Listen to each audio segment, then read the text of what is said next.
உறவுகள் அனைவருக்கும் அன்பான வணக்கங்கள். நிலா வந்து சோழனை எப்படி இருந்தாலும் ஏத்துக்க தான் போறாங்க. அதுல ட்விஸ்ட் அப்படிங்கிற மாதிரி ஒண்ணு காட்டியிருந்தாலும், அது சோழனோட கனவாவே இருக்கட்டும் அப்படின்னு எல்லார் மாதிரியும் நானும் விருப்பப்படுறேன். ஆனா, இங்க நடேசன் வந்துட்டு வீட்ல ஏதோ பொறுப்பே இல்லாத மாதிரி, அவர் வந்து வாங்குன வண்டிக்கு வீட்ல இருக்க 4 பேரையும் 4,00,000 கட்ட சொல்லிட்டு, இருக்கிறதுனா இருங்க, இல்லன்னா என் வீட்ட விட்டு கிளம்புங்க அப்படிங்கிற மாதிரி ஒரு ஸ்டேட்மெண்ட் ஒண்ணு குடுத்திருக்காரு. என்னதான் இருந்தாலும், இப்படி ஒரு இடத்துல இருக்கிறவரு, நிலா வந்துட்டு ரொம்பவுமே ஒரு உயர்ந்த இடத்துல வச்சு நினைச்சிட்டு இருக்க ஒரு மனுஷன் நிலா வீட்டில் இருக்கும்போதே நிலாவை பற்றி கொஞ்சம் கூட யோசிக்காம எல்லாரும் வீட்டை விட்டு போங்கடா அப்படின்னு சொல்கிற அளவுக்கு மோசமான ஆள் கிடையாது. இதுக்கு பின்னாடி ஏதாவது ஒரு காரணம் இருக்கும் அப்படின்னு நினைக்கிறவங்க மறக்காமல் நம்மளோட வீடியோக்கு ஒரு சின்ன லைக்கை மட்டும் கொடுத்துருங்க. ஸோ அட்வொகேட்டை பார்த்துட்டு வெளியில் வந்ததுக்கு அப்புறமா சோழனுக்கு என்னதான் மனசுக்குள்ள பயம் இருந்தாலும் ஒரு கான்ஃபிடென்ட்டோடையே நிலா கிட்ட வந்து திரும்ப திரும்ப அதை பற்றி பேசுகிறாரு. ஆனால் என்னதான் சோழன் வந்து பிட்டை போட்டாலும் நிலா கிட்ட இருந்து எந்த ஒரு பதிலுமே வரல. அவங்க வந்து ஒரு பாசிட்டிவான ஒரு பதில் சொல்லலை அப்படிங்கிறது வந்து சோழனுக்கு மனசுக்குள்ள ஒரு உறுத்தலாகவே தான் இருந்துகிட்டே இருக்கு. ஸோ கரெக்டாக அவங்க வீட்டுக்கு வரும்போது பார்த்தா சேரன் கேட்குறாரு, என்னடா வெளியே போயிட்டு வரீங்களா அப்படிங்கிறாங்க. ஆமாண்ணே, நாளைக்கு லாஸ்ட் ஹியரிங் வருதுல்ல, அதனால அட்வொகேட்டை பார்த்துட்டு வரோம் அப்படின்னு சொல்லும்போதே வீட்டில் எல்லாருக்குமே வந்து அந்த அளவுக்கு ஒரு டென்ஷனை காட்ட மாட்டேங்கிறாங்க. ஆனால் சோழன் மட்டும் ஒரு மாதிரியே இருக்கும்போது நிலா சரிங்கண்ணே நான் போய் ரெஃப்ரெஷ் ஆகிட்டு வந்துடுறேன்னு உள்ளே போயிடுறாங்க.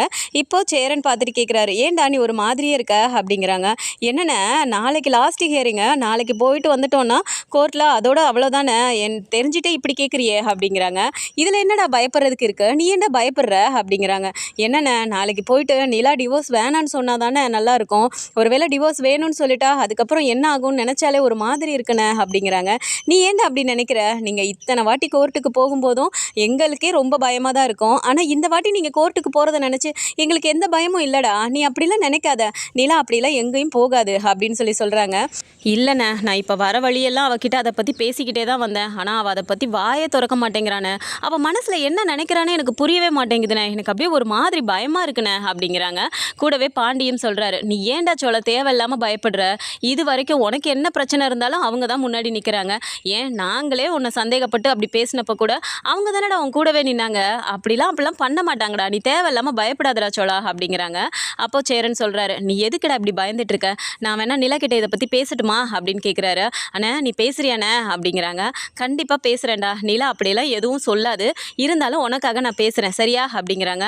சரிண்ணே, மறக்காமல் பேசுனேன் அப்படிங்கிறாங்க. நீ பயப்படாதடா சோழா, நான் பேசுகிறேன் அப்படின்னு சொல்லிட்டு அதே மாதிரி நிலா கிட்டையும் பேசுகிறாரு. நிலாவும் அதே மாதிரியே சொல்லிடுறாங்க. இல்லைண்ணே, நான் கோர்ட்டுக்கு போயிட்டு டிவோர்ஸ் வேணான்னு தான் சொல்ல போகிறேன், அதுக்காக தானே இப்போ போய் நாங்கள் அட்வொகேட்டை பார்த்துட்டு வந்தோம், அதுவும் இல்லாமல் பேமெண்ட் கொடுக்க வேண்டியது இருந்தது, நாளைக்கு அங்கே முடிஞ்சதுக்கு அப்புறமா கொடுத்துட்டு இருந்தால் நல்லா இருக்காதுல்ல, அதனால பேமெண்ட்டையும் கொடுத்துட்டு அவங்கக்கிட்ட டிவோர்ஸ் வேணான்னு சொல்லிட்டு தானே வந்திருக்கேன், நாளைக்கு போயிட்டு ஜட்ஜு முன்னாடியும் நான் அதை தான் சொல்ல போகிறேன், கொஞ்ச நாளாகவே எனக்கு சோழன் கூட சேர்ந்து வாழணும்னு தானே தோணுது அப்படிங்கிறாங்க. ரொம்ப சந்தோஷம்ப்பா, ஆனால் இந்த சோழன் பைய ரொம்ப பயந்துட்டு இருக்கான்ப்பா, உன்கிட்ட கூட வரும்போது பேசினானமே நீ பதிலே சொல்லலைன்னு ரொம்ப ஒரு மாதிரி டென்ஷன்லேயே சுற்றிட்டு இருக்கான் அப்படிங்கிறாங்க. சுற்றிட்டும் விடுங்கண்ணே, எவ்வளோ நாள் என்னென்னலாம் சொல்லி ஏமாத்தினாரு, கொஞ்ச நேரம் சுற்றிட்டும் விடுங்க, நீங்கள் ஆனால் எதுவும் வாயை திறக்கக்கூடாதுண்ணே அப்படின்னுறாங்க. சரிப்பா, கண்டிப்பாக நான் சொல்ல மாட்டேன், ஆனால் பார்க்க தான்ப்பா கொஞ்சம் பாவமாகவே இருக்குது அப்படிங்கிறாங்க. இருக்கட்டும் விடுங்க, எனக்குமே கேட்கும்போது பாவமாக தான் இருந்துச்சு, ஆனாலும் இப்படி அவரை ஒரு டென்ஷன்லேயே வச்சுருக்கதும் ஒரு மாதிரி ஜாலியாக தானே இருக்குது அப்படிங்கிறாங்க. சரின்னு சேரனும் சிரிச்சுக்கிட்டே, சரிப்பா நான் உனக்காக சொல்லலை அப்படிங்கிறாங்க. அண்ணா அவர் வராரு அப்படிங்கிறாங்க. அதே மாதிரி முகத்தை உம்முன்னு வச்சுட்டு வரும்போதே வந்து பார்க்குறாரு. அண்ணா பேசுனியாண்ணே அப்படிங்கிறாங்க. இருடா பேசுகிறேன் அப்படிங்கிற மாதிரியே சொல்கிறாரு. அண்ணா பேசுனேன் அப்படின்னே சொல்லிட்டு இருக்காரு. ஆனால் சேரன் வந்துட்டு, இருப்பா நிலா, இந்த உள்ளர அடுப்பில் வச்சுட்டு வந்துட்டேன் இருப்பா அப்படின்ட்டு உள்ளே ஓடிடுறாரு. அப்போவுமே வேகமாக பின்னாடி போயிட்டு, என்னண்ணே நிலா கிட்ட பேச சொன்னா நீ பாட்டுக்கு உள்ளே வந்துட்ட அப்படிங்கிறாங்க. டேய் பேசுகிறேன்டா, ஒன்றை வச்சுட்டு அவள் பேச முடியும், அதெல்லாம் நான் அப்புறமா பேசுகிறேன், நீ போய் உட்காரு, பசிக்குதுன்னு சொன்னில நான் கொண்டு வரேன் அப்படின்னு சொல்லிட்டு அவர் பாட்டுக்கு வேலையை பார்க்க ஆரம்பிச்சிடுறாரு. சோழன் இன்னும் கொஞ்சம் டென்ஷனாக உட்காந்துட்டு இருக்க பார்க்கும்போது சேரனுமே பார்க்குறாரு. ஆனால் பாண்டி பார்த்துட்டு, அண்ணா பாவனை அவன் எப்படி டென்ஷனாக உட்காந்துருக்கான் பாரு அப்படிங்கிறாங்க. இருக்கட்டும் விடுறா, நிலா தான் சொல்லிச்சுல்ல, அப்புறம் நிலாவை மீறி சொன்னோன்னா அப்புறம் நிலா நம்மளை தான் சத்தம் போடும் அப்படிங்கிறாங்க. சரின்னு சொல்லி சிரிச்சுக்கிட்டே இங்கே வேலை பார்த்துட்டு இருக்காங்க. ஸோ கோர்ட்டுக்கு போனாலும் அங்கே ஜட்ஜி கேட்டதுக்கப்புறமா நிலா வந்துட்டு எனக்கு டிவோர்ஸ் வேண்டாம், நான் சேர்ந்து வாழ்கிறேன் அப்படின்னு சொன்னதுக்கப்புறமா சரின்னு சொல்லிட்டு டிவோர்ஸை கேன்சல் பண்ணியுமே இவங்களை அனுப்பி வச்சிடுறாங்க. ஸோ வீட்டுக்கு வரும்போதே சோழனுக்கு எக்கச்சக்க சந்தோஷம் தாங்க முடியல. அப்படி சந்தோஷமாக வீட்டுக்கு வராரு. வீட்டுக்கு வரும்போதே இவங்கெல்லாம் அப்படி சிரிச்சுட்டே நிற்கிறாங்க. நிலாவும் அப்படியே கேஷுவலாக அவங்க பாட்டு வந்து உட்காடுறாங்க. இவர் வந்து தாம் தூம்னு குதிக்கிறாரு, பயங்கரமாக அலப்பறை பண்ணுறாரு வீட்டில். அப்போ எல்லாருமே பார்த்துட்டு எந்த ஒரு ரியாக்ஷனுமே கொடுக்காம இருக்கும்போது, டே பாண்டி என்னடா நீ எவ்வளோ சந்தோஷமாக வந்துட்டுருக்கேன், நீங்கள் என்னடா எல்லாம் இப்படி இருக்கீங்க அப்படின்னா, நான் சந்தோஷமாக இருக்கிறத பார்த்து நீங்களாம் என் கூட சேர்ந்து சந்தோஷப்பட மாட்டிங்களா அப்படிங்கிறாங்க. டேய் இதெல்லாம் எங்களுக்கு நேத்திக்கே தெரியும்டா, தெரிஞ்ச விஷயத்த நாங்களாம் நேற்றே சந்தோஷப்பட்டோம், நீ தான் இப்போ சந்தோஷப்பட்டுட்டு போட்டுட்ருக்க அப்படிங்கிறாங்க. நேத்தே தெரியுமா அண்ணே அப்படின்னா நீ பேசுனியாண்ணே அப்படிங்கிறாங்க. நாங்கள் தான் சொன்னோம்லடா நிலா அந்த மாதிரி முடிவுலாம் எடுக்காதுன்னு. நான் நிலா கிட்ட அப்போவே பேசிட்டேன், நிலாவும் இதை தான் சொல்லுச்சு அப்படிங்கிறாங்க. அப்போ நான் டென்ஷன்லேயே இருந்தேன்ல, யாராவது இதை பற்றி வாயை திறந்தீங்களா அப்படிங்கிறாங்க. அப்போ நிலா பார்க்குறாங்க, எதுக்கு இப்போ அலப்பறை பண்ணுறத நேத்தே பண்ணியிருப்பீங்க, இதில் யார் பார்த்துட்டு உட்காந்துருக்குது, அதனால தான் நான் அண்ணன்கிட்ட சொல்ல வேணான்னு சொல்லிட்டேன் அப்படிங்கிறாங்க. அதானே உங்கள் பாசமலர் எல்லாருமே சேர்ந்து ஒன்று அப்படியே இந்த விஷயத்தில் மட்டும் அப்படியே சேர்ந்துக்குவீங்க, என்னை வந்து அப்படியே டென்ஷன் படுத்தணும், என்னை கடுப்பேற்றணும் அப்படின்னாலே நீங்கள் எல்லாம் குடும்பமாக ஒன்றா சேர்ந்துக்குவீங்கல்ல அப்படிங்கிறாரு. அப்போ எல்லாருமே சிரிச்சிட்டே இருக்காங்க. நடேசன் கரெக்டாக அந்த டைம் உள்ளே வராரு. வந்த உடனே நடேசனை பார்த்த உடனே வீட்டில் இருக்க எல்லாருக்குமே செம்ம டென்ஷன் ஆயிடுது. ஏன்னா வண்டியை கொண்டு வந்து நிப்பாட்டிட்டு 4 லட்சம் பணத்தை நீங்கள் தாண்டா கட்டணும் அப்படின்னு ஒரு ஸ்ட்ரிக்டாக சொன்னதோட, பணத்தை கொடுக்குறதா இருந்தால் இந்த வீட்டில் இருங்க, இல்லைனா வீட்டை விட்டு கிளம்பி எல்லாரும் வெளியே போங்க அப்படின்னு சொன்னது வந்துட்டு நிலாவுக்குமே கூட ஒரு மாதிரி கடுப்பாக தான் இருக்குது. எப்படியெல்லாம் இந்த மனுஷனை நினச்சோம், இப்படி கூட குடும்ப சூழ்நிலை என்னன்னு தெரிஞ்சுக்காம இப்படி ஒரு கமிட்மெண்ட்டை கொண்டு வந்து இவங்க எல்லார் மேலேயும் சுமத்துவார். இங்கிட்ட என்னடானா சேரண்ணனுக்கு 6 மாதத்துக்குள்ளார அங்கே போயிட்டு சந்தாவுக்கு கொடுக்கறதுக்காக சோழன் இவ்வளோ பெரிய அமௌண்ட்டு பணம் நகை எல்லாத்தையும் சொல்லிட்டு வந்திருக்காரு. இந்த சைடு பாண்டி இன்னும் லைஃப்பில் செட்டில் ஆகல. சோழனும் இப்போ தான் கொஞ்சம் கொஞ்சமாக இதாகி வராரு. பல்லவன் படிச்சுட்டு இருக்கான். இப்படி இருக்கும்போது 4 லட்ச ரூபாய் பணத்தை எப்படி கொடுப்பாங்க, ஏன் இவர் இப்படி இருக்காரு அப்படிங்கிற மாதிரி நிலாவுக்கு ஒரு சைடு கோவம் இருக்குது. ஸோ உள்ளே வந்தோடனே எல்லாரையுமே பார்க்குறாரு. எல்லோரும் ஒரு மாதிரி ஹாப்பி மூட்லேயே இருக்கிறத பார்த்தோன்னே, என்னடா எல்லாரும் அடிச்சிட்டு கிடப்பீங்க, இப்போ என்ன எல்லாம் சந்தோஷமாக இருக்கீங்க, ஏதாவது சந்தோஷமான விஷயம் நடந்துச்சோ அப்படின்னு சொல்லி கேட்குறாரு. அப்போ சேரன் தான் டக்குன்னு போயிட்டு, அப்பா அது ஒன்றும் இல்லைப்பா, இன்றைக்கி நிலாவுக்கும் சோழனுக்கும் கோர்ட்டில் லாஸ்ட் ஹியரிங்க்கு வர சொல்லியிருந்தாங்கல்ல, 2 பேரும் டிவோர்ஸ் வேணான்னு சொல்லிட்டு வந்துட்டாங்கப்பா. நிலா இனிமேல் நம்ம வீட்டிலே தான்ப்பா இருக்க போகுது, இவங்க 2 பேரும் புருஷ முண்டாட்டியாக இனிமேல் இருக்க போகிறாங்கப்பா, இனிமேல் யாருக்கும் எந்த பயமும் இல்லைப்பா அப்படிங்கிறாங்க. அப்படியே அவர் எந்த ஒரு இதுவுமே காட்டிக்காமல் அப்படியே ஒரு மாதிரி பார்த்துட்டு, ஓ அப்படி இந்த விஷயத்துக்கு தான் எல்லாம் சந்தோஷப்பட்டு குதிச்சிட்டு இருக்கீங்களா, இது தெரிஞ்ச விஷயம் தானே, இதுக்கு போய் என்னத்தை இப்படி சந்தோஷப்படுறதுக்கு இருக்குது அப்படின்னு சொல்லிட்டு அவர் பாட்டுக்கு நேராக கிச்சனுக்கு போயிட்டு தண்ணி குடிச்சிட்டு இருக்காரு.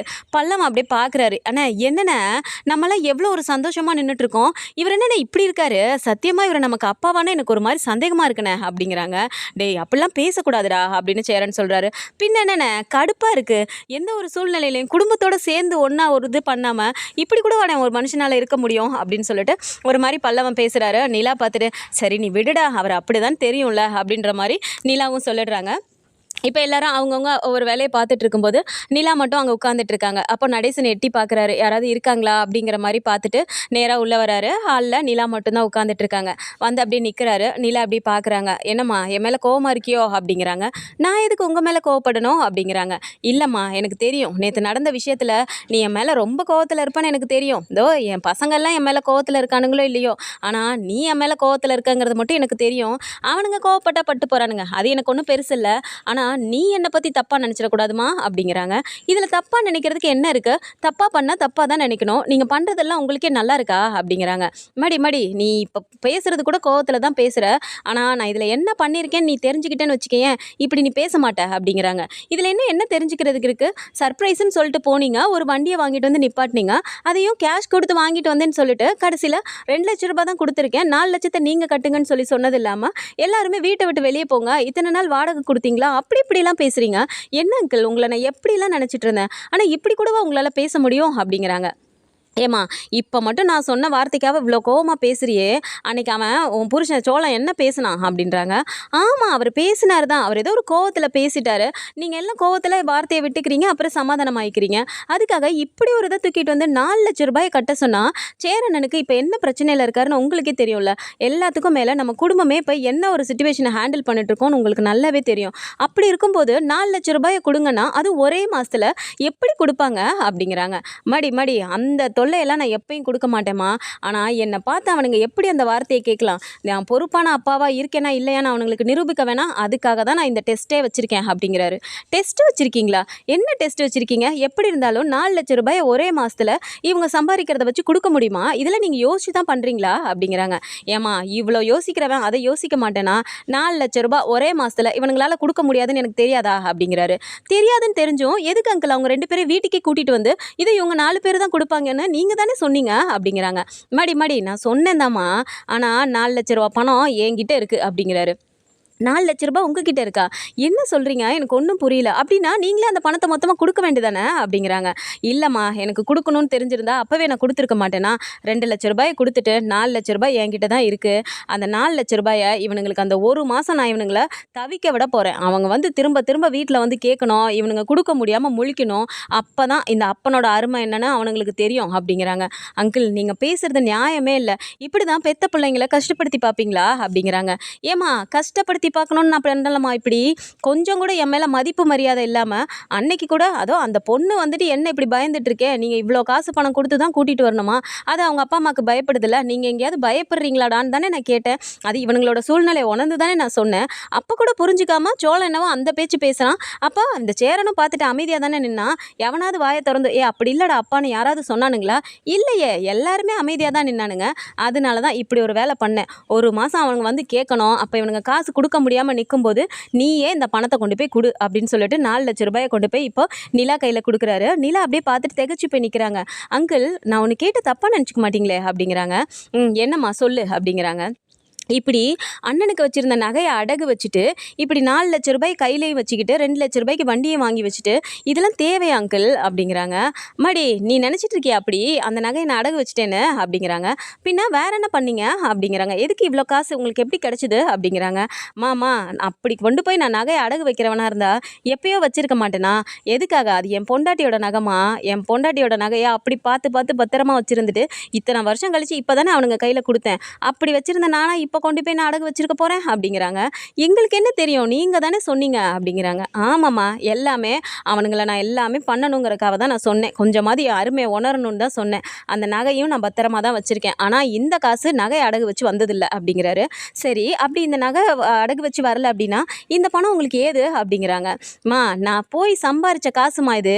போய் நான் சும்மா வீட்டில் உட்காராம போய் நான் லாரி ஓட்டி எங்கெங்கெல்லாம் எந்தெந்த ஸ்டேட்டுக்கு போவேன் நான். இப்போ சம்பாரிச்ச காசெல்லாம் குடிச்சு குடிச்சு வெட்டியாக வேஸ்ட்டாக செலவு பண்ணிட்டு உட்காந்துருந்தேன்னு இதோ இவனுங்க சொல்கிறானுங்களே பொறுப்பு இல்லாத அப்பேன்னு. அதே மாதிரி நீயும் என்ன நினச்சிட்டியோ அப்படிங்கிறாரு.